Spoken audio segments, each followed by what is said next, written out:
worried that we were gonna be too much on the block, but thankful for the group that we have, and hopefully the neighbors are happy, and hopefully some of them are here. If you're a neighbor, thank you so much for coming by and checking out what's going on. Hopefully you've gotten our letters and met some of our staff that have gone door to door to just talk about what we're doing, and hopefully limit and mitigate any fears of anything. So thank you guys so much for spending your 10 o'clock Friday morning, Thursday morning, Thursday morning with us here at this site. We have such an exciting project and such an important project. I promise you that it's not going to be a feature. It's only a feature temporarily, but the goal is a long-term one that I hope to accomplish with this house, and hopefully with all of your help here today. So before I do, I just want to thank everybody that's here that made it out, especially our representatives in the community, elected officials. I'll start with Clarkstown Supervisor George Holman, Town Councilman Bob Axelrod is here, and Michael Graziano. We got Stony Point Supervisor Jim Monahan, County Clerk Donna Silverman. I'm not doing this in any particular order, so I apologize. Legislator Annie Paul. We have Legislator Jesse Malowitz, Assemblyman Pat Carroll,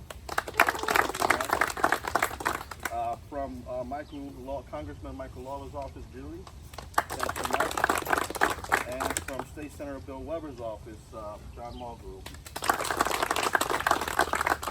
We have representing Christopher Greer from Director of Fire and Emergency Services, Nick Longo. And the Rockland County Office of Community Development Director, Alexandria Obramsky. There we go.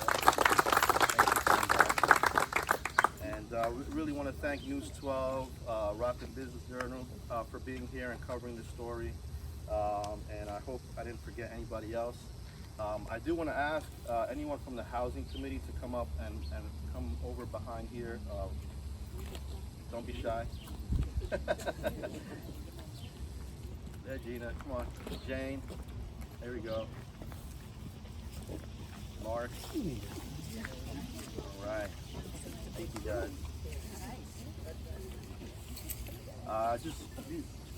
There's a few folks missing from the committee, but these are the brains behind everything that we're doing related to this project. So I just want to thank them for all their hard work and their dedication. I'll get into a little bit more on the roles a little bit. But I want to give you guys, in case anyone's here that doesn't know about Bridges, very simply, Bridges, also known as Rockland Independent Living Center, is an organization that has existed for more than 37 years, has helped anyone with a disability, regardless of disability, regardless of age, to live a life of independence and freedom. Whether that means giving them the tools, whether it means referring them to another organization that has the right tools to support them, or if that means providing advocacy and support for anything related to discrimination. Wherever we can be of service, of support, to give tools, to remove barriers, that's where Bridges has been. That's how we support our community. When we see things that need changing, if we advocate, we hope that they're changed. But when they can't be changed, we sort of step out in leadership and do it. Right? We've done it years ago when we started several business ventures to hope to employ people with disabilities. We did it through the enactment of a sensory room in the mall, the first retail sensory room of its kind, to make sure that there's a space in the mall for people to use, to decompress, to self-regulate. And now we know that housing is a huge problem in so many different ways, not just in affordability, but for as long as housing existed, accessibility has always been a problem. And something that this isn't a new concept, universal design, but it's a newer one, a part of discussion that allows us to create a template for anyone to live in with freedom and dignity.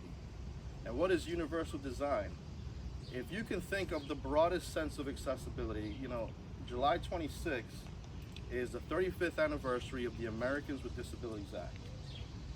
And that was an important law to ensure that public places were available to people regardless of disability, regardless of size, regardless of need. If you need a public place, whether it's a public bathroom, a public venue, that place is required to be accessible under the ADA. The ADA, though, doesn't go towards residential housing. And this is where the problem has always been. People move into homes, they become disabled, or they become ill and then disabled, and they have to either move out or build an addition. Everything always ends up costing more later. And so universal design is about starting from the beginning. It's thinking about who will live here in this home from the very beginning without isolating or creating any barrier to anyone who chooses to live in the home. And what we hope to do is, you've heard of accessible homes all over the country, all over the world. Usually they're designed for someone specifically. They take the needs of the individual person, they take account of the person that wants to move or buy the home, and they retrofit the home to fit their specific needs. That's not what we're doing here. Universal design in this home is going to take into account the largest group of people possible to create a template that we hope to replicate in the future that's going to allow anyone to live here with freedom and dignity. Regardless of age, regardless of size, regardless of disability, you'll be able to live here just as much as anyone else. And for us able-bodied folks, we'll see the home inside and we won't even know what those differences are. They're so discreet. But yet when you need them, the time comes, you're going to realize why the home was built the way that it was. Universal design provides dignity. It allows anyone to live in it with freedom and dignity, and allows everyone to live in it barrier-free, without restriction, without the need to create an addition in the future, because everything was thought of from the very beginning. And so with me, I have a few folks that were really important in the process of the design. Our architect, Rob Bernstein, and Seidel. Yeah. Civi Seidel, very instrumental in the layout of the design. And for right now, I'm going to call Howard Hellman just to come up. If you don't mind, Howard, just come up on this side. Howard Hellman is the chair of the Housing Committee and vice president of the Bridges Board. So together we're here, and I wanted to, thank you. I needed a little bit of that. I wanted to give you guys time, because universal design is this concept that can be as broad or as specific as we make it. So I wanted to give a Q&A opportunity, a time for you to ask questions. What does this really mean? What's it going to cost? What's the timeline? And all those questions, so that we hope to spread as much of it as possible. And for the elected officials that are here, I really want you to hear this, right? What we hope to do is build this house, and hopefully it's not the last one, but what we intend on advocating for is either regulations, legislation, or incentivizing programs that would allow builders and developers to use universal design principles like the ones up here to build every new home that comes up to construction for permit. And that's really important. Even multi-level homes, at the very least, every first level of every home should be universally designed. You can invite your grandma, you can invite a parent with stroller, you can invite that friend who uses a wheelchair who has never been able to visit anyone's home. Because now we've incorporated principles of universal design, and if we can do it here in Rockland, we'll be the leaders, I think, nationally, to introduce such a concept, to incentivize it and implement it, so that there's more freedom, there's more equity and choice in the housing market for people with disabilities who are looking for a home to live and age in place.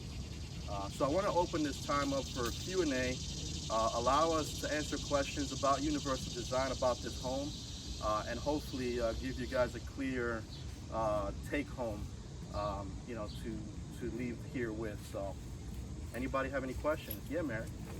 So is the house going to be sold? Like, who is it built for, or will it remain a model home for the contractors or people who to look at? Great question. Yeah, the home is, we're gonna keep the home for as long as we can to showcase it. The idea is to ensure that people in the community can come and visit. We want realtors, developers, designers. We're hoping to showcase it, having designers come and design each aspect of the house to show their artistry in this universal design concept, so that it kind of gives you a little bit of something of value to review outside of just the universal design. But the hope is to showcase it, to show those features. There's a lot of discrete features you would never know that makes the home universally designed. Things as simple as blocking behind the sheetrock makes putting up a grab bar more sturdy, right? We have to worry about these, what are those called? The studs or the other things that they sell in Home Depot, right? You know, we're trying to avoid all that and make it as simple and easy as possible. So yeah, so it will be showcased, and eventually, hopefully, we can sell the home, and it will be sold at market rate value. And if we have any proceeds from the house, it will be towards the next house that we do, the next project.